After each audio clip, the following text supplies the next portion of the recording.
Libercast presenta una producción de Libertópolis, donde nuestra misión es promover un mundo de personas libres y responsables en búsqueda de su felicidad. Creamos valor innovando, analizando y transmitiendo información e ideas. Día a día encontrarás los episodios de las emisiones correspondientes a nuestros programas. Contravía, todo a pulmón. Contravía por la tarde, más negocios y Liberviernes.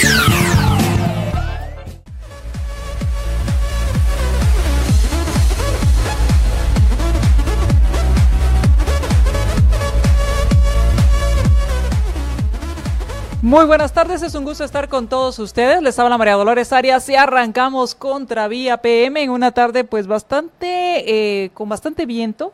Espero que no le haya tomado por sorpresa este viento y le haya hecho pasar pues alguna mala jugada o pasar fríos. Y hoy vamos a hablar acerca de un tema por demás interesante. Ya está con nosotros nuestro invitado, el profesor Martín Krause, con quien vamos a hablar acerca de ¿el mercado se equivoca? ¿Cuáles son esas fallas del mercado? ¿Y cómo o cuáles son las soluciones que se ofrecen alrededor de estas fallas del mercado? Así que de esto vamos a estar platicando con el doctor Martín Krause.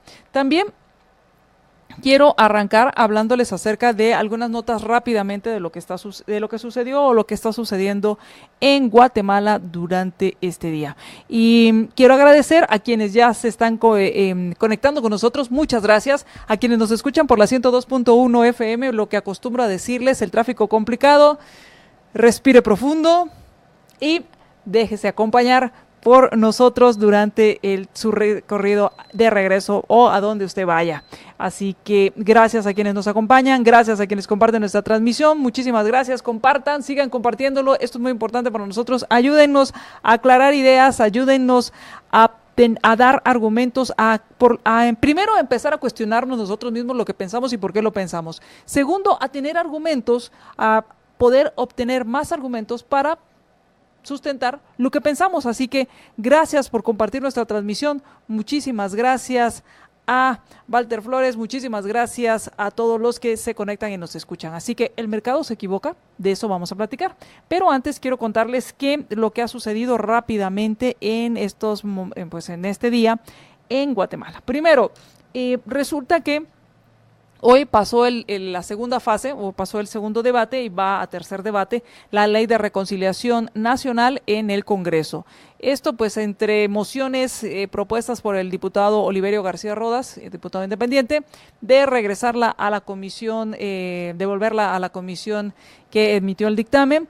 Por otro lado, también propuso que esta reforma se pidiera una opinión a la Corte de Constitucionalidad. Ninguna de estas dos mociones fue aprobada y ya continúa el camino y pasa a tercer debate la Ley de Reconciliación Nacional. Por otro lado, una cámara de videovigilancia queda grabado el momento en que delincuentes encapuchados con armas hechizas hacen boquetes en el área perimetral de una subestación del INDE. Esta subestación es La Unión en Coatepeque. Y el motivo por el cual entraron estos delincuentes pues fue, ¿por qué cree? Pues para reconectar la energía eléctrica. Por consiguiente, pues se considera, o los principales sospechosos son residentes del área de Pacayá, esto en Coatepeque, que no tienen energía eléctrica desde hace 6 meses por una deuda de más de 10 años del servicio. Entonces, las primeras preguntas que yo me hice cuando estaba escuchando y leyendo esta nota era, uno, se necesita, primero, no había seguridad o guardias en esta subestación. 2, ¿se necesita cierto conocimiento para poder hacer estas reconexiones o es así como solo prender la luz en la casa? No lo sé, lo ignoro, me declaro ignorante en ese tema, si para hacer esas reconexiones o se requiere de cierto conocimiento para reconectar y por consiguiente esta gente pues no hizo todos los preparativos y no fue de que, hoy se nos ocurrió, en la tarde nos juntamos la mara y entonces en la noche decimos, miren, ¿y qué les parece si vamos a reconectar? Y y reconectan. O sea, fue todo, pues, por lo visto planificado. Esta invasión, pues, de agentes de la PNC llegaron a esta subestación y, pues, llegaron a esta subestación que está, como les digo, en Coatepeque, y revisaron toda el área para recabar, pues, toda la investigación. Por lo que les digo, estos boquetes se sospecha de los pobladores de la zona de Pacayá. Y la pregunta es, ¿para cuándo? No es Pacayá, o si fue Pacayá de una vez ya hayan acciones y no suceda como en algunas otras ocasiones de personas que han sido acusadas de robo de energía eléctrica, pues salgan a ser recibidos, felicitados y casi que apapachados por parte de personal del Ministerio Público. Así que en uno de los comunicados que hizo Energuate al respecto, pues detalló que esta suspensión se debía a una deuda de más de 10 años. Esto en Coatepeque. Por otro lado, hubo una requisa en Pavón. Si usted pasó muy temprano por el área del Campo Marte y vio muchas patrullas, o en su recorrido, si usted venía de Carretera El Salvador y vio muchas patrullas, pues resulta que hubo una requisa en Pavón, en la granja de rehabilitación Pavón, esto en Fraijanes, lo cual pues generó que muchas de las audiencias fueran reprogramadas, ya que no pues se suspendieron los traslados a raíz de estas requisas. Según la información que daba a conocer Amílcar Montejo, pues hablaba de más de 100 patrullas que estuvieron en el Campo Marte, y estas 100 patrullas se ubicaron en el Campo Marte y de ahí partieron hacia el centro preventivo de la Granja Penal de Pavón para hacer esta requisa. Interesante porque la mayoría de los juzgados pues no tuvo actividad debido a esta requisa. Como les digo, no se trasladaron reos. Los casos como la línea con misiones paralelas, el de las patrullas fase 2, pues no pudieron seguir sus audiencias por esta situación. El juzgado que sí trabajó, es interesante, fue el juzgado de turno, ya que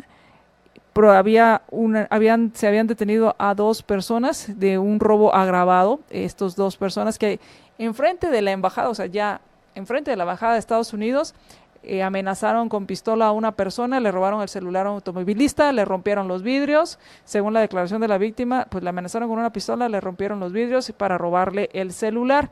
Y resulta que atraparon a 2 personas, pero ¿qué cree? Otros 2 pues se fueron caminando. Mire, me da su celular, le rompo el vidrio y después así fresh se va caminando por esta avenida, supongo que es por la avenida Reforma, y esto fue lo que sucedió en cuanto a la actividad que hubo en el penal y en los juzgados. Y por último, pues tránsfugas se prohíbe la inscripción a 5 diputados. Y esto está como en el bosque de la China, y yo a que sí, tú a que no. Por un lado, el registrador dice que sí, luego dice que no, luego revoca, y lo cual está generando pues más que nada mucha incertidumbre. Nuevamente volvemos y creo que aquí lo único valioso de todo esto es que por fin los diputados están viviendo en carne propia lo que significa la falta de certeza jurídica. Debido a las leyes que ellos aprueban, pues esta ley que aprobó, que genera cierta falta de certeza jurídica, pero por otro lado también una extralimitación parecería de parte del registrador, pues los diputados están siendo afectados. El registro de ciudad, el registrador prohibió la inscripción de 4 diputados y revocó el de 1. Y aquí es donde entra toda esta controversia, si el registrador está facultado para revocar, que básicamente en términos muy sencillos es desinscribir. O sea, lo inscribe y después lo desinscribe. La pregunta es si tiene la autoridad, si tiene dentro de sus funciones la autoridad para desinscribir a quienes ya inscribió. Según el titular del Registro de Ciudadanos, Leopoldo Guerra, pues dice que se basa en el artículo 205 de la Ley Electoral y de Partidos Políticos, en el cual pues habla acerca de que la inscripción se la revocó, y ahorita les voy a leer de qué trata este artículo. Mientras tanto, pues quien le revocó la inscripción fue al diputado Rudy Berner, quien ya había sido inscrito por el FSN Nación. También él lo que expresaba es que después de varios comentarios y que había recibido información en diferentes medios, por diferentes medios, que habían publicado esta información, pues revisó el expediente y se constató que quienes estaban encargados de revisar este expediente, pues no lo habían hecho, no habían tomado en cuenta el contenido del artículo 205, el cual habla de la integración del Consejo de la República, pero sería el 205 ter, en el cual pues es el artículo que habla acerca del transfugismo. El director pues dio a conocer que los analistas no lo habían revisado y que por eso no le habían adjudicado el cargo al diputado Pereira por un partido distinto al que ahora lo postulaba. Sin embargo, más adelante hay una contradicción porque las prohibiciones que se dieron o que se dan luego que el registro de ciudadanos había dicho que sí va a inscribir a las personas, ahora dice que no. Para el principio había dicho que sí a los tránsfugas para ser inscritos para la elección, ya que según Guerra decía que el 205 ter lo que decía era que se refería a recibir o incorporar y que no mencionaba la palabra postular. Entonces, como dice, recibir o incorporar no quiere decir nada con postular y por consiguiente sí los iba a recibir. Pero ahora resulta que ya no, acorde a este artículo del transfugismo que pues se aplicó mucho en el Congreso en cuanto a la integración de comisiones o integrarse a bancadas, partidos que habían sido electos por un partido y que habían renunciado. Como lo dijimos en su momento, como lo he dicho en varios artículos y en el cual yo hablaba que si realmente el transfugismo, el eliminar el transfugismo convertía a todos los diputados que se quedaban en su partido en blancas e impolutas y niños de primera comunión, o si realmente era este el mecanismo para depurar al Congreso como tal. Considero que no. Sin embargo, pues ahora con este artículo pues es el que se está aplicando. Así que así las cosas con respecto a las elecciones. Vamos a ir al corte y cuando regresemos hablemos acerca del mercado. ¿El mercado se equivoca? De eso platicaremos con nuestro invitado.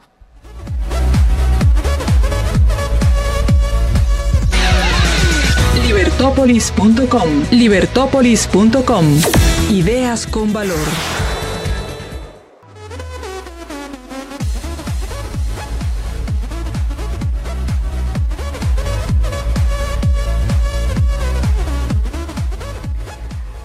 Regresamos a más negocios, ¿no? A Contravía PM y quiero hablarles acerca de los podcasts. Ya están los podcasts de Libertópolis y es muy fácil, solo lo puedes descargar desde tu aplicación de podcast, buscas Libercast, si tienes iTunes, si tienes en tu iPhone en iTunes, en Overcast, en Spotify, en Castbox, le das buscar Libercast y ahí lo descargas, los escuchas y nos das 5 estrellas.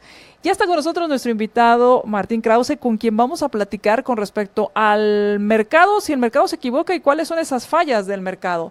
Y me gustaría empezar a hablar acerca del tema. Primero, buenas tardes y bienvenido. Encantado, un placer. Gracias por la invitación.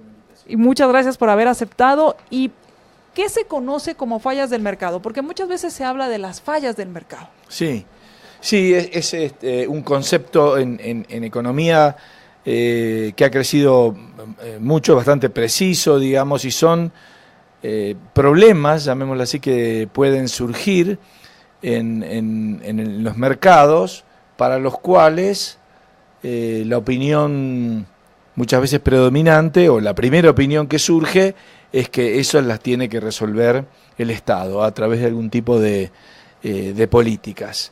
Entonces, a ver, empecemos por alguna de ellas, de las más simples. Por ejemplo, se plantea el problema de que hay una competencia que es imperfecta. Por ejemplo, se considera que la competencia es perfecta cuando hay muchos competidores. Uh-huh. Pero de pronto te encuentras en algunos mercados donde hay 2, 3, 5. Entonces, en ese caso se considera que son pocos y por lo tanto la competencia sería imperfecta y el gobierno debe supervisar eso. Debe haber una agencia de gobierno que esté atenta a las conductas de estas empresas para ver si de alguna forma están buscando abusar del consumidor. Que incluso tengo entendido que se está discutiendo una iniciativa en Guatemala que se llama la Ley de Competencia. No sé si van por ahí estos tipos de soluciones que ofrecen, es tener una ley donde el gobierno está facultado para dirigir o controlar o redirigir la forma en que hay competencia. Así es. Eso va a ser así, ocurre en muchos países, así que se ve que le ha llegado el turno tarde o temprano, probablemente a lo mejor sugerido, si quieres así con esa palabra, por alguna agencia internacional, que le diga a Guatemala tienen que tener esto. ¿Y qué es lo que va a pasar con eso? Te digo, va a haber un grupo de economistas y funcionarios ahí que van supuestamente a mirar los mercados y entonces van a ver qué grados de competencia hay y, entre otras cosas, por ejemplo, si una cadena de supermercados quiere comprar a otra, van a decir, momentito, tienen que pedir permiso porque vamos a ver si queda dañada la competencia con esa compra, ¿no? Entonces, para ir entendiendo, las fallas de mercado son algunos problemas que se presentan por estos intercambios que hay en el mercado. Bueno, ¿O qué son? En fin, algunos se podría cuestionar si son problemas realmente. Que sean pocos en la competencia, por ejemplo, no quiere decir que no haya competencia. A veces la competencia entre pocos es tremendamente intensa. Bueno, para poner un ejemplo que no es de la economía, en un ring de box hay dos y está claro que la competencia es bien dura y son dos. Puede haber 3, 5, 8. En muchos países, ¿cuántas fábricas de autos hay? A lo mejor hay 6, 7, pero eso no quiere decir que no haya competencia. Y además, la solución para la poca competencia, la mayor parte de las veces, es remover las barreras, que normalmente son las que el mismo gobierno pone para que haya más competidores.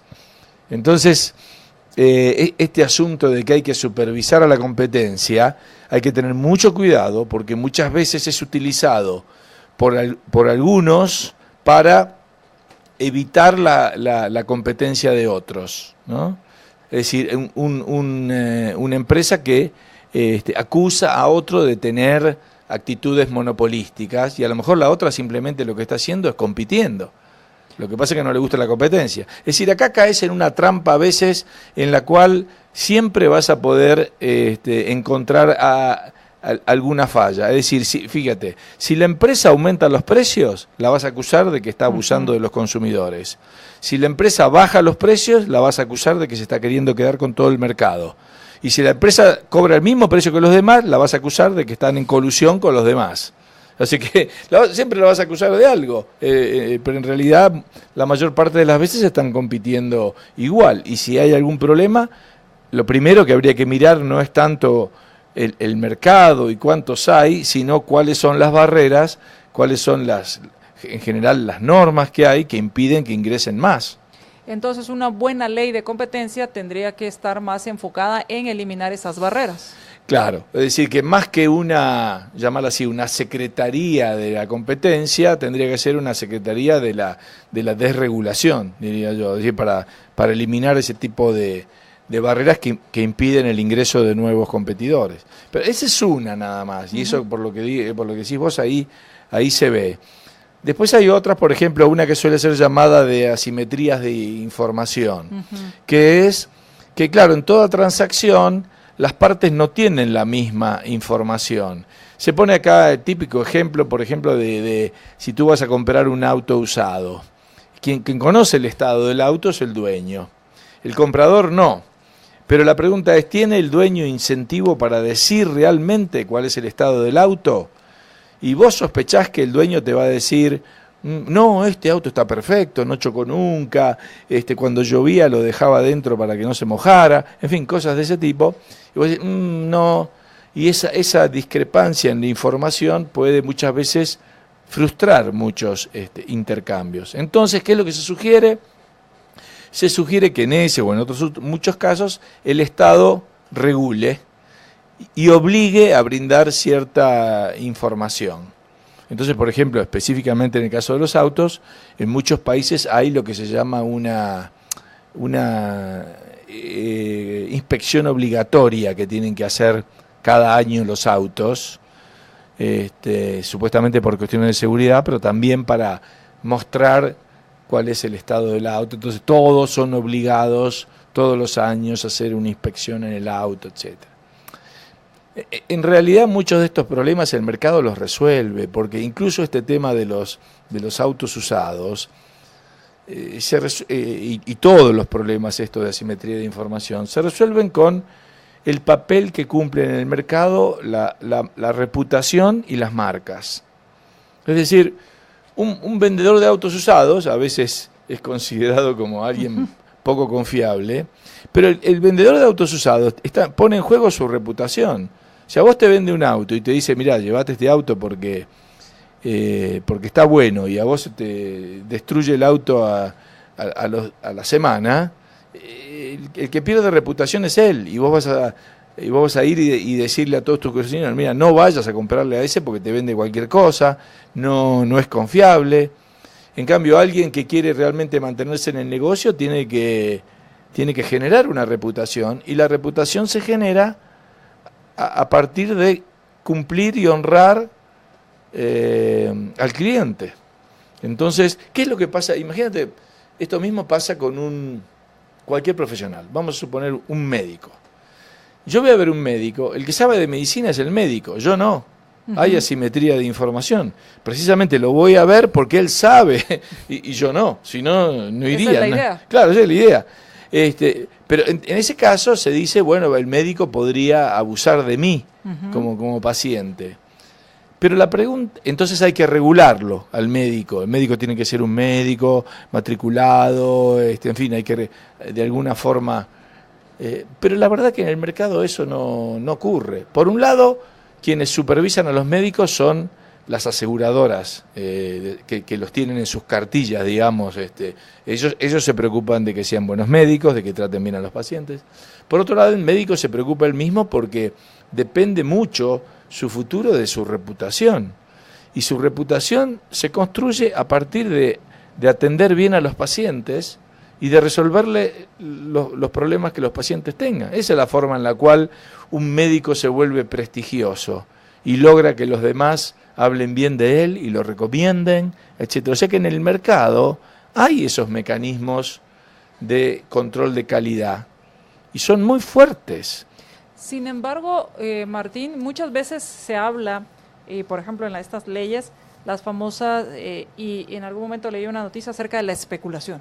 Sí. Y entonces hay que acabar con la especulación porque se aprovechan de la necesidad de las personas. Bueno, fíjate lo que ocurre con eso llamado especulación. Hoy estaba leyendo en el diario aquí de que hay un periodo que se llama, a mí me llamó la atención esto porque no lo conocía, de hambre estacional. ¿Has escuchado eso? Hambre estacional. Parece que en este periodo que empieza ahora hasta agosto, como no hay cosecha, algunas cosechas, no es época de cosechas, hay personas que sufren de hambre porque no tienen que viven, se ve de lo que de subsistencia, de lo que cosecha. Claro.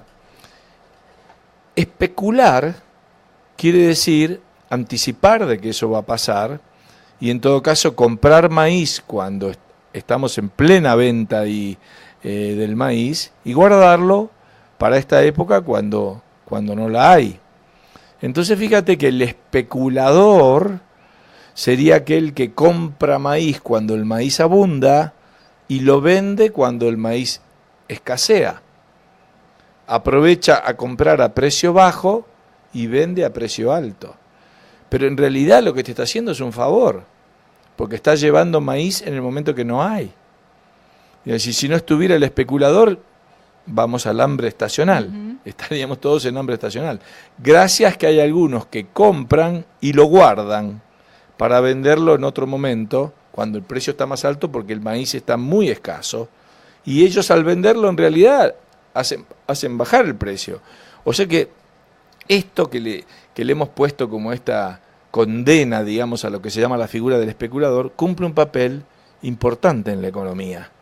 Y de hecho, digamos, todos especulamos de una forma u otra porque estamos tomando decisiones respecto del futuro especulando con que ese futuro va a ser de una forma u otra, ¿no? Así que yo no veo que sea una actividad para condenar, digamos. Además, cualquiera puede hacerlo. Si hay alguien que lo acusas de especulador porque está comprando, por ejemplo, el maíz, bueno, nadie te impide a vos también comprar el maíz. Cómpralo y guárdalo. De la misma forma que lo hace el especulador, también lo puedes hacer. Cualquiera puede hacer eso y prever lo que pueda ocurrir en el futuro. Y obviamente las personas que no pueden comprarlo porque no tienen los recursos ya es otro problema, no es tanto la especulación. No, claro. Si no pueden comprarlo ahora, que el precio está bajo, obviamente mucho menos lo van a poder comprar cuando esté alto. Ahí lo que tienes es un problema de pobreza, no de especulación. Esa persona le va mal incluso en la época de precios bajos. Ahora, otra de las externalidades, otra de las fallas del mercado es cuando se habla de las externalidades. Sí. Esas externalidades, y lo platicábamos hoy en la mañana, pues sobre todo aquí en Guatemala, que se está dando ya como una moda en el cual yo lo que veo de esta moda es que es tan perversa, es que le quita la responsabilidad al individuo y pareciera que el villano es el plástico o la pajilla que se utiliza en las bebidas y no el individuo que no hace un buen uso de ellas. Entonces, esto se consideraría es porque el plástico es tan barato, por así decirlo, la producción, que pues se tira y se deja en cualquier lado y entonces hay que evitar que suceda eso en el momento que las personas están haciendo esos intercambios y utilizan el plástico. Claro. Esta es una intervención del gobierno tratando, o al menos esto es lo que se vende, de resolver un problema. Sí. ¿Qué pasa ahí? Bueno, fíjate, lo que pasa es esto, que esos productos así de plástico, en todo caso son baratos porque no cargan en su precio el costo de disponer de ellos, que de pronto es alto. Vamos a poner un ejemplo que todos conocemos, las bolsas de plástico del supermercado.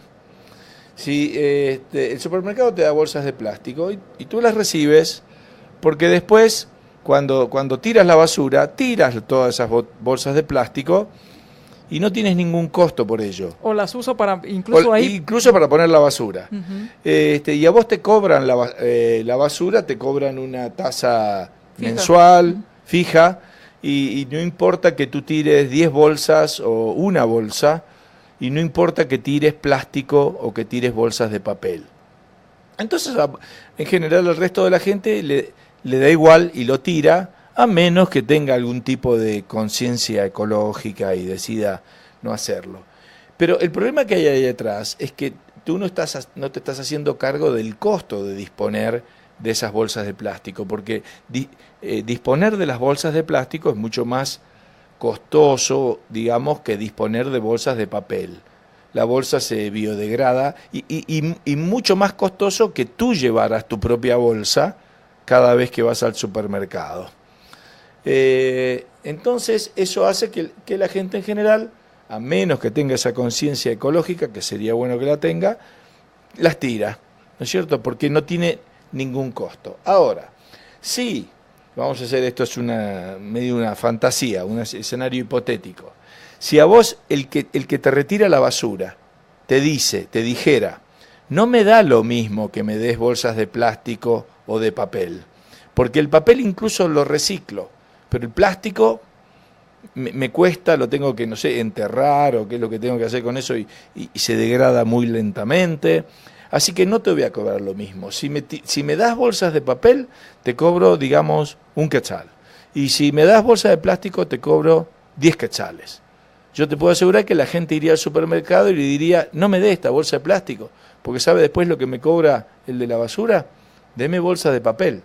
Y entonces tendrías una demanda de la gente por usar productos que no sean tan costosos en su disposición. ¿Cuál sería la diferencia, Martín? Porque tú hablabas acerca de cobrar por la disposición de estos desperdicios. ¿Cuál sería entonces la diferencia? Porque alguien podría decir, bueno, ¿y por qué no generamos el impuesto a la bolsa de plástico?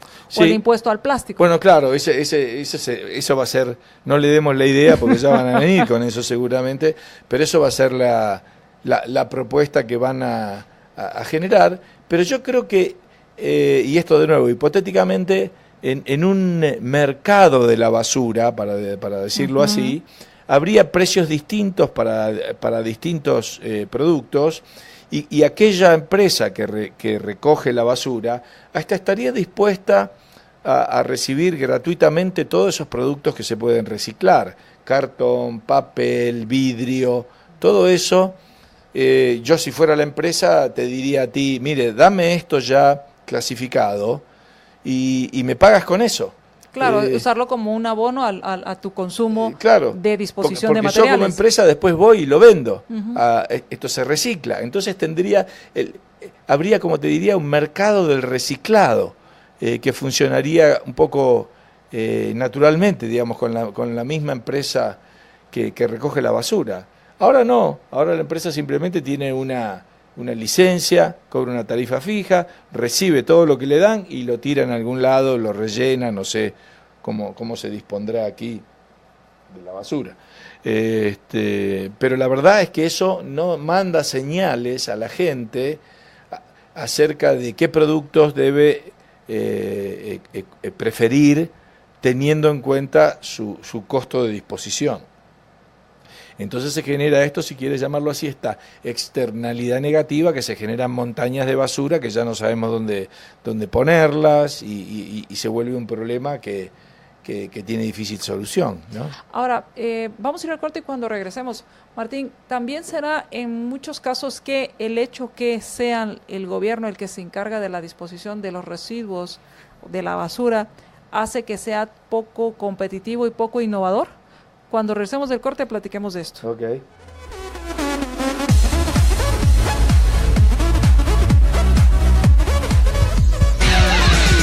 Libertópolis.com. Libertópolis.com. Ideas con valor.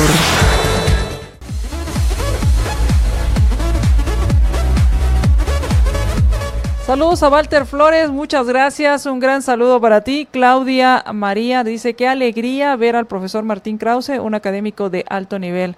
Muchísimas gracias. Manuel nos dice, quizás no sea necesario que el gobierno se meta, en referencia al ejemplo de la transacción del auto usado. El mismo mercado lo rechazará y lo sacará del mercado. Susana de Valdés, pero con tanto que puede... no le entiendo aquí, dice hay 3 cosechas al año, me imagino que cuando hablábamos de la especulación. También nos dice, debe hacerse un mejor uso de la tierra y no pretender cultivar en terrenos con vocación forestal o frutales. Muchas gracias también a Fernando Barrios, que nos manda saludos y excelente programa. Muchísimas gracias. Entonces, te preguntaba, Martín, con respecto a estas... pues prohibiciones que poco a poco se están dando en Guatemala con respecto a el uso de los plásticos o de las bolsas plásticas a la hora de hacer intercambios, y que si esto también no está tú hablabas, no hay un incentivo para reciclar, no hay un incentivo para buscar otras opciones, porque no nos cuesta directamente, no sabemos cuánto nos cuesta el disponer de estos residuos. Así es. Y te preguntaba si esto también no se da, o esto también se da porque la disposición de estos desechos por lo general está a manos del gobierno, y que qué tanta innovación o qué tanto incentivo hay para sacar mayores beneficios de esa recepción de esa basura. Sí, así es. Yo creo que en parte es así. El gobierno haber asumido eso en cierta forma demora la innovación.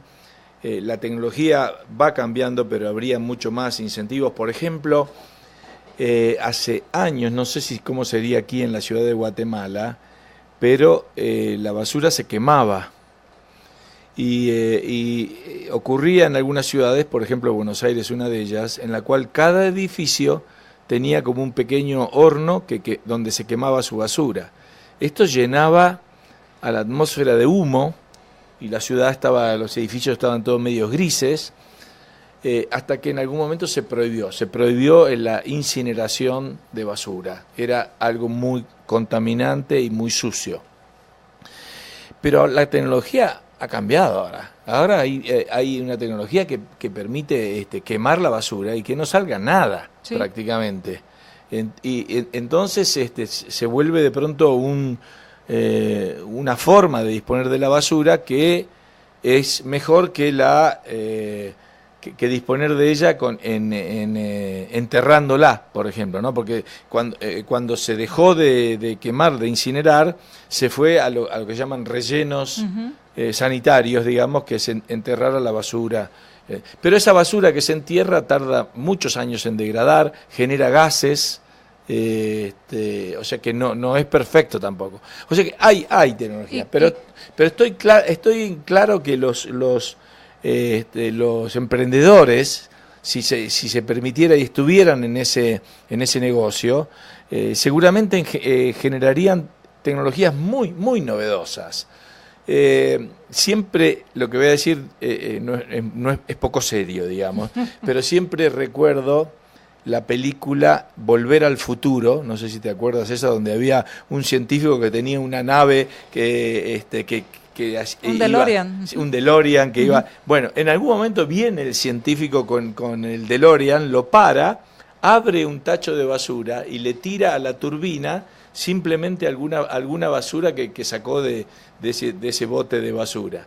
Es decir, que vos fíjate que en la película estaban especulando con eso, la basura es energía.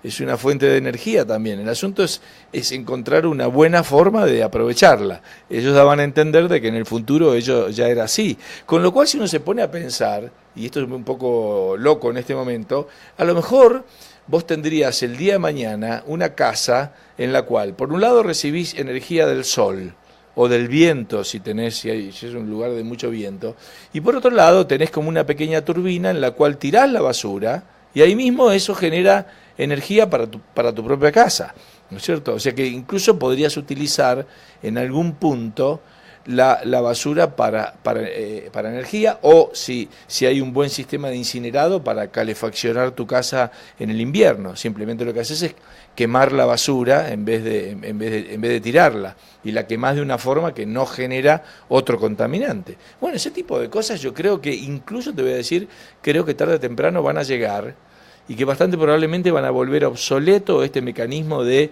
buscar la basura, llevarla a algún lado. No tiene demasiado sentido eso, ¿no? Pero bueno, hay que generar o hay que permitir que los emprendedores sean innovadores ahí en eso. Y entonces, por lo que voy entendiendo, Martín, en cuanto a lo que se conoce como las fallas del mercado, básicamente son situaciones que se dan por las diferentes transacciones, pero que las mismas emprendedores, las mismas personas van encontrando soluciones a estas situaciones. Sí, la mayoría de los casos es así. Por eso no hay que apurarse con este asunto de meter al Estado a tratar de resolver esto, porque una vez que los metes no va a salir más, para empezar. Va a encontrar cada vez más fallas y la necesidad de mayores regulaciones. Y cuando te quisiste acordar, ya lo único que haces es cumplir una regulación, la otra, etcétera. Y el problema en definitiva no se resolvió. Porque fíjate, conozco poco o no puedo hablar con mucha autoridad aquí de Guatemala, pero sí he ido alguna vez al lago Amatitlán. Y yo veía el lago Amatitlán, era una cosa verde, que decís, yo creo que si me caigo acá me muero. Me dicen que ahora está un poco mejor, no sé, pero bueno, en ese momento era así. Y acá tenés a un Estado que es el propietario del lago, que tiene regulaciones sobre el agua, y tiene regulaciones sobre el medio ambiente y sobre los desechos y todo eso, y fíjate cómo está el lago. Entonces, el que me venga a decir hay que regular o el Estado tiene que hacer eso, le digo, ¿cómo vas a venir a pedir a decidir eso si ni siquiera es capaz de mantener un lago que es de su propiedad en buenas condiciones? Para eso, hagamos esto, démosle la propiedad del lago a los que son propietarios de la zona y que se encarguen ellos de cuidarlo. Vas a ver que lo van a cuidar mucho mejor, porque ellos van a querer tener al lado un lago limpio, no un lago podrido. Y que puedan reclamar sobre el daño a la propiedad. Exactamente, es decir, si alguien tira, supongamos que hay una fábrica que tira todos sus desechos sobre el lago, si vos tenés un derecho de propiedad sobre el lago, vas y le haces un juicio por daño a tu propiedad, de la misma forma que si ahora te tiraran basura en tu casa, vos vas y le haces una demanda a quien te tiró la basura en tu casa. ¿Y qué pasa? Porque entonces, por un lado está, o se resuelve con mercado, o sea, con libertad, o se busca una solución aparente, pero se busca una solución que no dudo que en algunos casos, y no digo todo, pero que en algunos casos esté llena de buenas intenciones, metiendo al gobierno. Sin embargo, a largo plazo, el meter al gobierno no soluciona el problema y lo convierte en un problema mayor. Sí.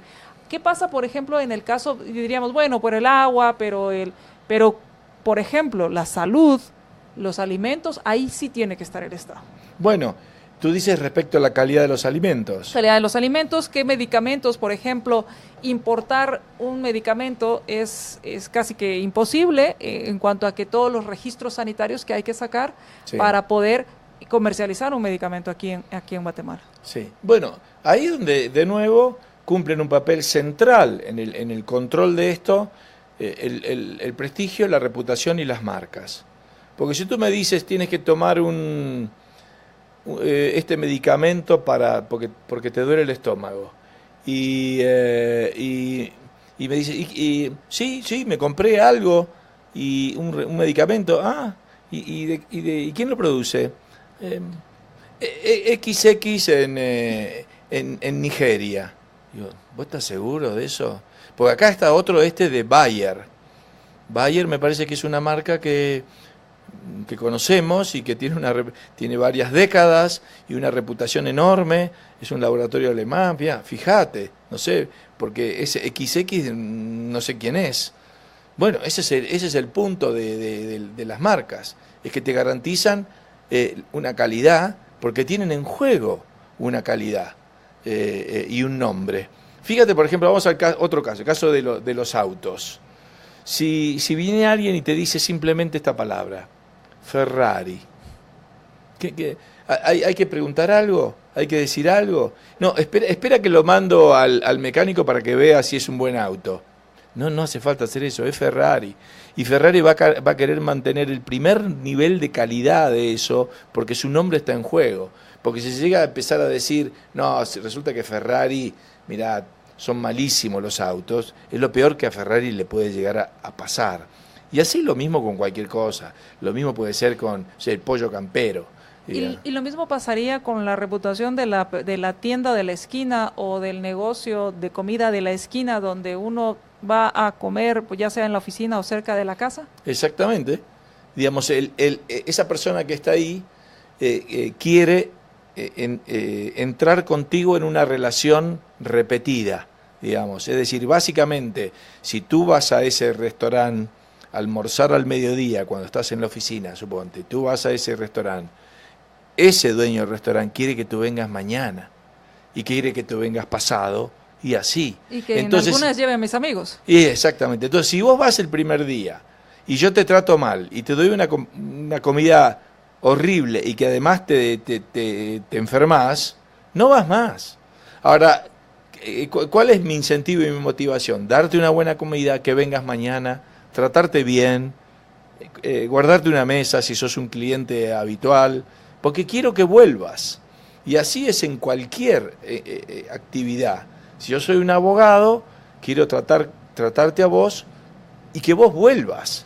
Pero entonces, Martín, la idea que surge de que entre el Estado para arreglar las cosas, entre comillas, partiría de una base que no podemos cooperar de forma no voluntaria, no podemos cooperar de forma que busquemos el bien para ambos, sabiendo que en el largo plazo nos beneficia. Sí, es verdad. Y eso no quiere decir, porque a lo mejor van a decir, por esa es muy inocente. Es muy ingenuo. Es muy ingenuo esa posición. Acá hay gente que son unos tránsfugas, digamos, y que te van a querer engañar. Es verdad, hay gente de esa, pero no es la mayoría. Y aquel que haga eso, está bien, lo puede hacer una vez, 2 veces, pero en cuanto sepamos que es así, ninguno vamos a querer tratar con esa persona. Y entonces si tú sabes que hay un abogado que en realidad te cobra los honorarios y después tira los expedientes a la basura, bueno, vos no vas más, en primer lugar, y por otro lado sales de ahí diciendo, no, el abogado es horrible, es malísimo, o le puedes hacer una denuncia incluso por incumplimiento de su responsabilidad y de su contrato. Martín, estamos en época electoral aquí en Guatemala. El próximo 18 inicia ya toda la campaña como tal. En este momento está en la etapa de inscripciones. En junio son las elecciones y vamos a escuchar muchas promesas y supongo que dentro de esas promesas vamos a escuchar soluciones a lo que sucede en el país con más gobierno. ¿Qué pensarías de esto? Sí, es verdad, eso va a ocurrir así, van a venir los candidatos y van a decir ante tal, porque en cierta forma la gente, debo decir, no es que quiera salvar a los políticos, pero la gente está esperando eso. Muchas veces se ha acostumbrado a que cada vez que hay un problema, mira al gobierno para ver qué es lo que el gobierno va a hacer. El gobierno debería. Claro. A ver, ¿qué va a hacer? ¿Cómo va a resolver este problema? Cuando en realidad hay muchas soluciones, que son soluciones, llamarlo así, comunitarias, voluntarias. No todos los problemas los tiene que resolver el gobierno, porque además, después de lo que hemos hablado acá, sabemos que la mayoría de ellos no lo resuelve. Y lo estamos metiendo en tratar de resolver cosas para las cuales no es capaz. Mira, conozco más o menos la situación en Guatemala. Si no pueden resolver la seguridad, que es una de las principales funciones que debería tener el Estado, ¿para qué se meten en otras cosas? Por lo menos hasta que no resuelvas esa, no hagas ninguna otra, ¿ok? Resuelve la seguridad, permite que caminemos por la calle tranquilamente y que no tengamos ningún problema a cualquier hora de la noche, que los buses anden tranquilamente y no maten a los conductores. Resuelve primero eso y después, si querés, hablamos de qué otra cosa pensás hacer. Pero si no estás cumpliendo con tus funciones más básicas y elementales, no me vengas a decir ahora de que vas a resolver todos los problemas de la población del país. Mejor que cada uno, o que lo tratemos de arreglar entre nosotros a través de asociaciones voluntarias, asociaciones de vecinos, clubes, no sé, incluso sindicatos o lo que sea. No pedirle todo al gobierno cuando ni siquiera cumple su función más básica. Y entonces en esta época electoral debemos tener cuidado de todas estas promesas que seguramente surgirán y poner atención Claro. de qué tratan estas promesas y que al final es más fácil, no digo fácil, es más, en el largo plazo es mejor resolverlas de forma privada que meter al gobierno. Así es. Es peor es peor que si metiéramos a la suegra. Pero eso le genera una duda al candidato, porque dice, ¿qué? ¿Voy a ser yo el que promete menos? Y entonces lamentablemente dice, no, yo voy a prometer más que los demás. Y ahí entras en una carrera en la cual todos prometen y bueno, después la gente se frustra porque no se pueden cumplir muchas de esas promesas. Y a veces uno da gracias que no se puedan cumplir. Sí. Agradece uno que no se puedan cumplir. Muchísimas gracias, Un placer. Martín. Muchísimas gracias. Muchas gracias a Manuel que nos mandó sus saludos. Fernando Barrios, gracias también por tus mensajes. Nos habla acerca de que la marca que decías Bayer tiene más de 100 años de fundación. Y nos dice Manuel, el gobierno tomó el lago aduciendo que es de todos. Y se cumple lo que se ha dicho siempre, lo que es de todos no es de nadie. Y nadie se responsabiliza de su limpieza y cuidado. Muy bien. Muchísimas gracias por haber compartido nuestra transmisión. Vamos a nuestro siguiente programa en Más Negocios. Que tengan una excelente tarde y continuamos en nuestro siguiente programa. Libercast presentó una producción de Libertópolis. Recuerden que si quieren conocer más de nuestros programas, seguirnos en las diferentes redes sociales, o si quieren ver nuestros programas y conocer a nuestros conductores e invitados, pueden ingresar en www.libertopolis.com. Recuerda suscribirte y dejarnos 5 estrellas para que continuemos trabajando en producir más podcasts de tu interés. Libertópolis, ideas con valor.